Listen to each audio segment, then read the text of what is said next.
How would you like to make your first million? Today we have Ashley Smith with us, and she is a real estate investor and also specialized as a digital authority strategist, media host, and the founder of Show Your Proof. Wow.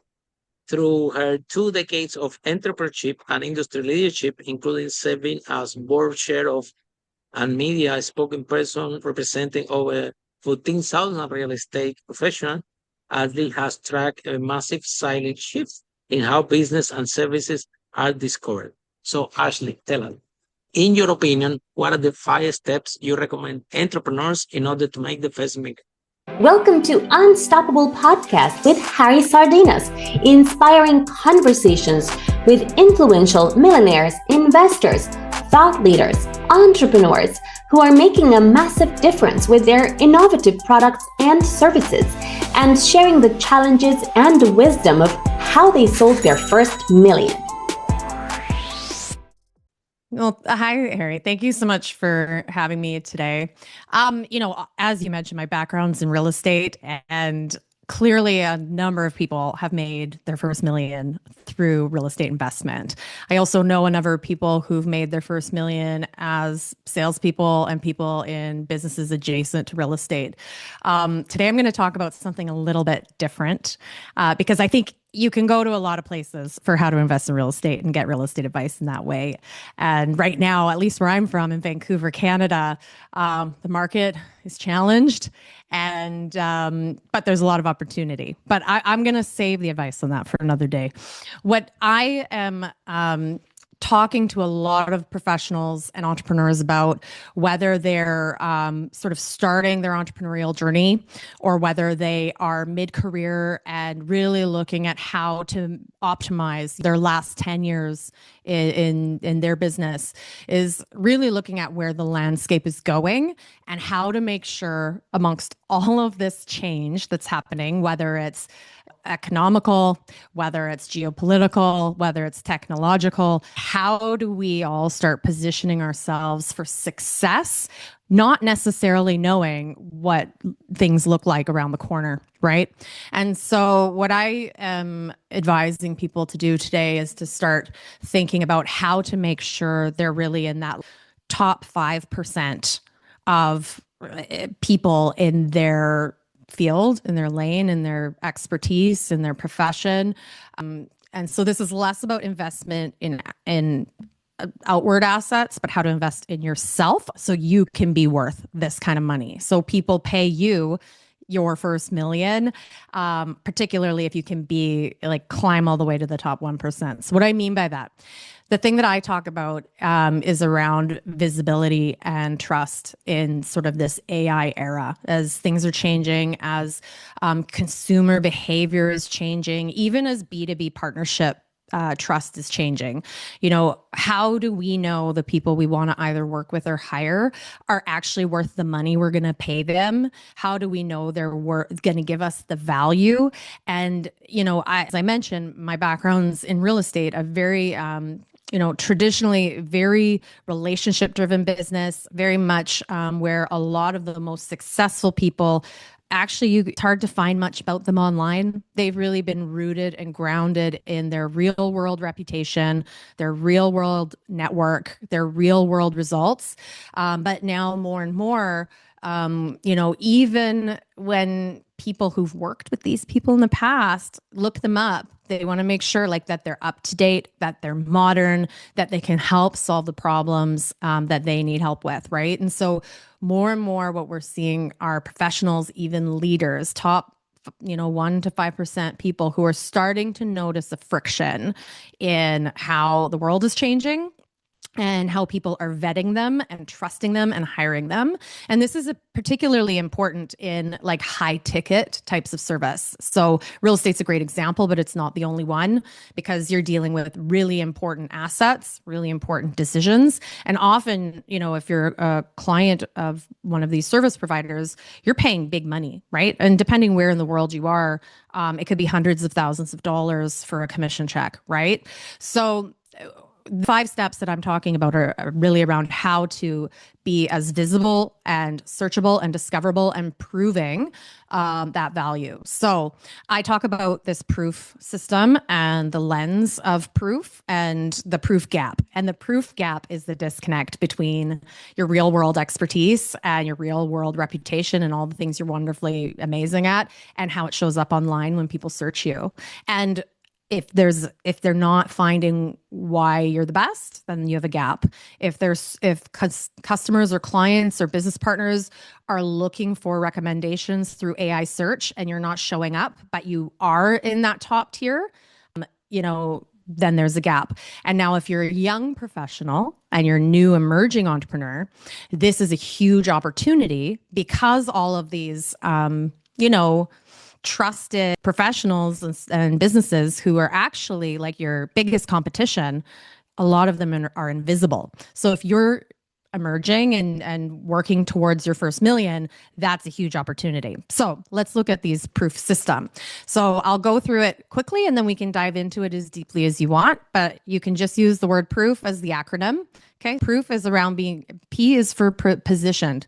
How are you positioning yourself? You need to know what you want to be known for. And you have to be very explicit and clear about these things. Don't be a generalist. Okay. I would recommend if you've never really clearly mapped this out before, we're talking probably about 3 core things that you can really lean heavily into. So you have to identify those things and position yourself towards being the best. Now, R is around record or recorded. And so we need a record we need documentation of these things in a way where we can actually see them and discover them and search them on the internet, because that's where consumers and business partners are today. That's where they're getting the information that they need. And O is original. The current modern internet that is powered by AI search engines, and this includes Google, and Google's gone through a huge overhaul over the last couple of weeks. So depending when you're listening to this, call it late May, they are now basically leaning fully in to AI-powered search, the new behavior of consumers, which is very conversational, which is very specific about what people need rather than generic keyword SEO tactics. No more pay to play in a meaningful way. So if your business, whether traditionally really relied on paying for good SEO and Google ranking, like now's the time to really start reflecting on your strategy.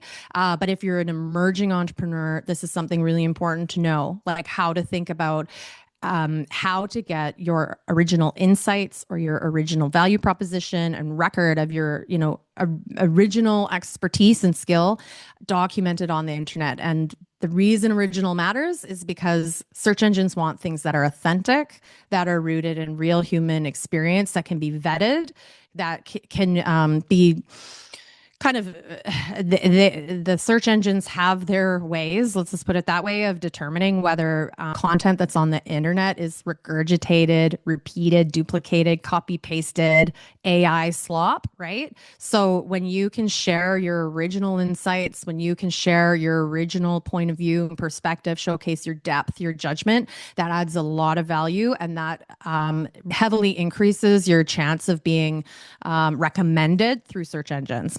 Okay. And then optimized, that's the other O. So that's number 4. You got to make sure that these are being documented in places that are, easily crawled and easily searched and easily found through these search engines, and not hidden in gated sites, or not hidden in just difficult to understand through AI machines, formats. So we can dive a little into that, but that optimization part matters. And the F, number 5, is your flywheel.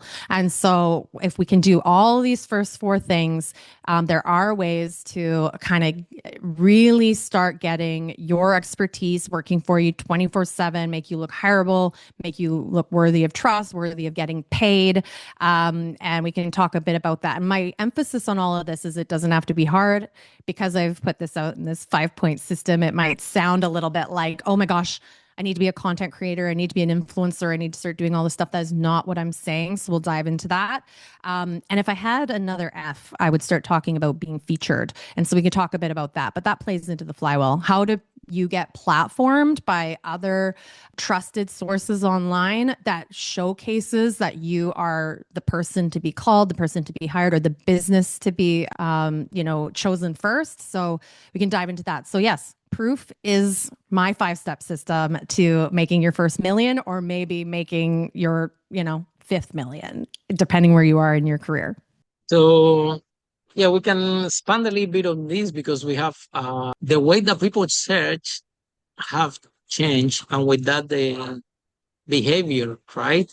So you see people typically now they are speaking with ChatGPT, right? Yes. So things are leading more conversational, and soon people are not gonna be typing keywords anymore. They will be just chatting and expecting Google and this search engine to understand. And so it's the way that we do SES, engine optimization, SEO, and now they call it GEO, right? Mm-hmm. So this is with the generative language, the LLMs, how they find it. So it definitely the dynamic changing, number one, in the way that we search, and also the paradox regarding the AI content, right? At the beginning, everybody was thinking, wow, that's amazing. I'm going to do all my social media content with AI. I'm going to save a lot of time. As turns out, all those engines leave watermark. So Google and all these platforms, they know very well when you actually create original content, and when when you actually create original content, and when you actually created something that have been generated for those devices, they leave watermark, and clearly those engines they want people to be in their platforms. They don't want content created that is generated by machines. So they don't need machines using the platform. They need the human beings, right? Because so, tell us a little bit more about, in your opinion, why, how do you see the platforms, Facebook, YouTube, podcasts, right? Somebody came to my idea and told me, Harry, let's do a twin of you to do your podcast so you don't have to do it anymore. I'm like, wow, that sounds like an amazing idea. But what happened is that if I do this, I don't think that when we display it, it's going to have the same reach that we have now as arena content, right? Well, it's a good question. I mean, we will see, right? I think the thing that I'm trying to drive home with people is not necessarily around whether or not you use and lean into AI tools, right? I think they can be very helpful in the right places, and whether or not people are able to pull it off effectively at scale for things like podcasting and video, that's C. But I would argue, from what I've learned and through my experience, is that so far these AI engines aren't just necessarily trying to avoid AI generated content because it's AI generated, right? What they want is, you're right, like they want people getting value when they're making search queries. So now, because the bar is so low, the bar is basically zero, like every company can now go out and create, 100 articles a day and post like the top 10 ways to, invest in real estate and make money, right? And just, if you're going about it that way, it's just pulling information that it already has data around. And if that data already exists, then it's not original, right? And so if it comes across as like generic, then it knows LLMs, Google knows that it's not going to really bring the value to the person searching, because it's not showing depth. It's not showing that it understands how certain things, like generic advice like that would not be the same as if the example I gave last week in Vancouver, right? Like real estate prices here are crazy, even in this bad market.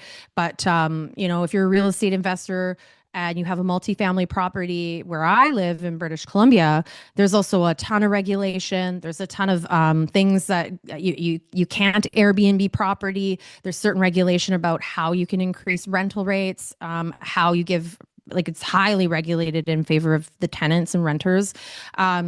And so unless you're able to give insights, like, and if you're an investor, an owner in a property like this, and you're thinking, okay, I'm trying to weigh out where is the market going to go? I have a property that needs capital improvements. It's going to cost me money.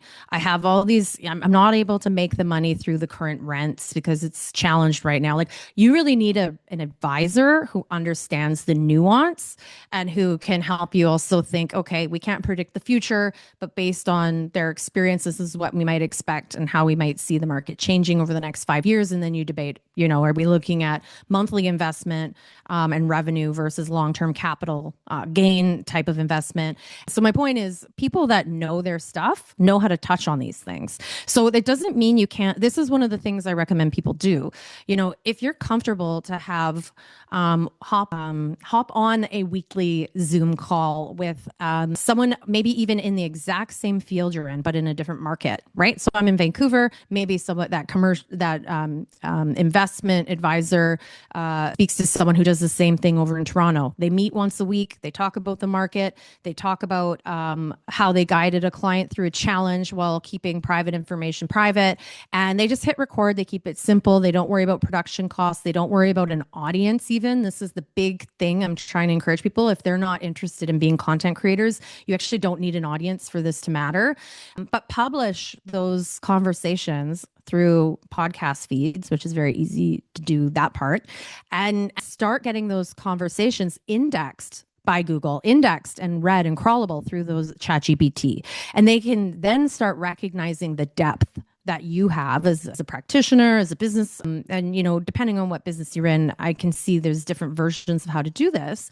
Or maybe you pair up with somebody in your market who's a legal advisor or someone who deals with financing, right? And have these conversations. And what people don't realize is that transcripts are now being auto-generated, which means your conversations are highly searchable. It adds a lot of depth, a lot of nuance, showcases that you truly have that expertise. If you're brand new, if you're a new entrepreneur, say you're an emerging investment advisor, pair up with that legacy person that has absolutely no footprint online. Help them, you might get value out of supporting their business. You might get referrals from them when the market starts picking up, but you also then get to be associated with that expertise. It showcases that you care. It showcases that you're interested in what you're doing and that you are committed to serving your clients in a way where, it's not just superficial. And so where can you use AI to do this? Take those conversations, take those AI generated transcripts, and then ask ChatGPT, create an 800-word article pulling out the top 3 takeaways from this conversation and post that on a public facing article or blog or LinkedIn newsletter. And then you start getting things working for you, right? If once a week is too much, twice a month, over time, this stuff will compound. And most businesses, business owners, most professionals, most entrepreneurs are not thinking about the internet in this way. They're thinking about chasing algorithms and going viral if they are, creating content, but they're not necessarily showcasing this depth and expertise. And this is where these AI models are going to start recommending people. And, for someone that could make $150,000 off of one deal, that matters, right? That matters a lot more than 10,000 followers on Instagram, in my opinion, in most cases, not in all, maybe. So tell us a little bit more about your story, how you started as an entrepreneur. I mean, I started young. I got into real estate really young. I moved out of my parents' house at 18 and ended up buying a property young. And that was around the time when the market, if you're a new entrepreneur, you probably won't remember this time, but it was back in the heyday of all these home renovation shows and Love It or List It homes on HGTV. And people were really excited about real estate. I never actually thought I wanted to be an entrepreneur, but, I was, independent early and was going to school and realized I don't know where I'm going with my academics, where I'm going to be able to make money anytime soon. So I just took a leap. And I will say that the market I started in looked a lot like it does today. I first became a realtor in January 2008, which was basically the beginning of the financial crisis. And it wasn't as bad here in Canada, but everything did slow down and they're notoriously cautious And so the market came to a screaming halt. So I had to figure out very early on about how to invest in myself without investing necessarily a lot of money, like how to learn. So that was also the beginning of social media, right, in a meaningful way. So I did get involved on, Facebook and Twitter and started playing around with like, how can I get in front of people and be visible and hopefully, Back in when the things day, it pick was Blackberries. it Around was, this, yeah. It yeah, it was was Blackberries. no The Blackberries was the big deal back Oh then. man, I had a cell phone at this point, right? Things My have first changed a business lot. was also in real estate, and I Yeah. started there in 2007 and 2008. And remember with It the was a tough crisis, time. Yeah, but I mean, yeah. the Not one for thing us I in will, London. I yeah. mean, not for me. I mean, not for what happened was that what happened because it was the credit crunch, right? A lot of people that have the flats, they leave the flat because they couldn't afford because they lost their jobs and so on. Mhm. So then we have all the landlords with all the units empty. And Yeah. on the other hand, we have a bunch of people that they were looking for rooms for the same reason. They couldn't afford the whole flat. So then Hmm. I show up and I said to Elano, how about if you rent me your flat at a good price, and then I will rent the units room by room. So in one side I have all London empty, and on the other side I have a lot of people looking for rooms. So it was a very good exercise in times of crisis. So every time that there is crisis, I'm like, wow, Yeah. There's more always excited in opportunity. crisis than There's than always the normal opportunity. times. Yeah, Yeah. And I know for but you the have to be new creative. you You do have to have be to be creative. creative. I think you have to be willing to learn. You have to be curious. And sometimes that's like, it's always important to listen to the people around you that have been doing it a long time, but then you also have to know when to tune them out because a lot of the folks who've been doing things a long time aren't able to necessarily see the world for the way it is now. So you have to be willing to trust your instincts a little bit too about where to lean in and where to like stand out and be first. And this is actually, I would argue, probably one of the most compelling times to be able to do that since that time that I experienced in that 2008 moment. Yeah, definitely. You have to be sharp. I remember that the world was falling apart. I'm like, oh my God. I was having conversation with myself. Should be expanding this thing? And Well, out the and shares in Canary Wharf in London pointing down, and like yeah. I was Mm. I was there really busy again with my real estate thing. I didn't just wanted to make some money, Yeah. and yeah, that was my beginnings. I'm very grateful for real estate. Hmm. I have to say that it's not my passion.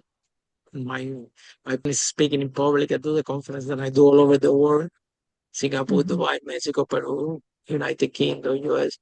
However, I'm very grateful to real estate. And at the beginning, I did it just to make money. Then I make money, and I was no feeling that I was tired of the real estate thing. But I always come back. Yeah. I Yeah. always come back to the real estate. Hmm. It's eventually find what you find is trying a strategy that works better for you, right? Hmm. Because ours, the in London rent to rent were operational, very intense. Hmm. So now we're looking at new developments, right? So we sell the whole new developments, and this Yeah. is sales, and because new developments a lot of units, and at least it's not that operational as intensive, but you learn. So tell us what is the good, the bad, and the ugly of the being a real estate investor.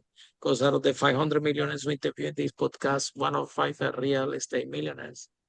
Oh man, And I a feel lot like of people listen, a lot of people are listening to this, right? And just as a general perspective, okay, what do you think is good? What do you think is bad? And what do you think is ugly when it comes to real estate? I mean, that's a good question. I think the good thing really is echoing what you just said. You always come back to it. And that seems to be the thing that most people do. So, if people find that certain markets are sound investments, even when they're having moments where it's more challenged, you kind of know it's going to roll back, right? You can't necessarily know where prices are going to go. But I'm, like I said, in a very expensive market, and people have been talking about the bubble bursting my entire life. And it certainly, it's harder moments, but it never bursts. The air usually comes back and then the bubble gets bigger, right? So depending on which side of things you're on, I mean, if you're investing, usually that means a good thing. But I think the bad, like when people try to time the markets, that can be very difficult. And even the best people have a hard time with that. So I think letting go of knowing, you can make good decisions based on good data, but especially for new people, especially in the world where now people are speculating on so many things. Like we don't have time for it today, but I've had some pretty interesting and deep experience kind of in the crypto space. But you see human behavior, right? People think they win one time, that they're going to keep winning. And if you don't have that foundational knowledge, if you don't know how to set yourself up for success through harder times, then it's just gambling, right? So people that don't have that ability to kind of wade through the tougher times, then that can be the bad. The ugly, I mean, the ugly is just trying to figure out sometimes the human side of all of it, right? You can do really well and still have an affordability crisis. And if you're rental properties and you have tenants, like trying to figure out how to balance making good money, but keeping good tenants.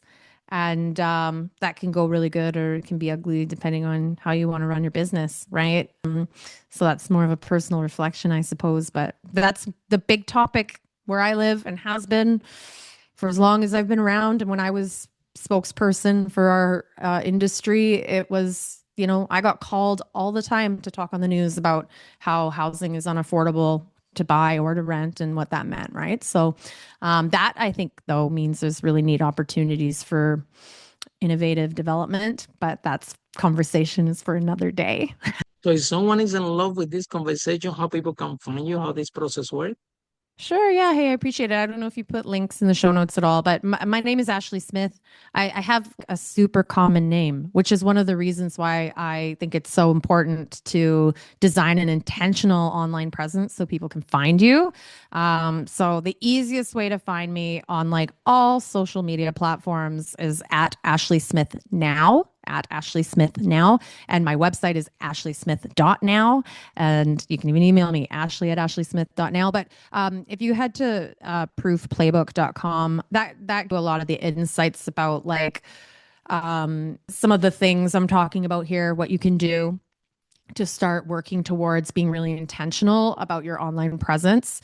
And these are really meant to be practical tips, things that most people can do, even if they don't understand AI, even if they're not technical. Right? That's the beauty here, is you don't have to be technical to be able to do a lot of these things, as long as you're intentional. And I also have a self-assessment tool on my website. So if people want to like have a good, honest few minutes with themselves and be through how to look up how they are turning up right now in search and in AI search and what's missing and see what their proof gap is, that tool is there. So you can just go to proofplaybook.com to find that. Thank you so much, Ashley, for the broadcast. And for all of you following the podcast, see you in our next episode of Unstoppable, how brave entrepreneurs like Ashley break that wall and achieve the first million. Bye for now. Follow us for more interviews with world's most influential, audacious entrepreneurs that overcame challenges and adversity, providing you with the blueprint of how they sold their first million so you can grow your business exponentially.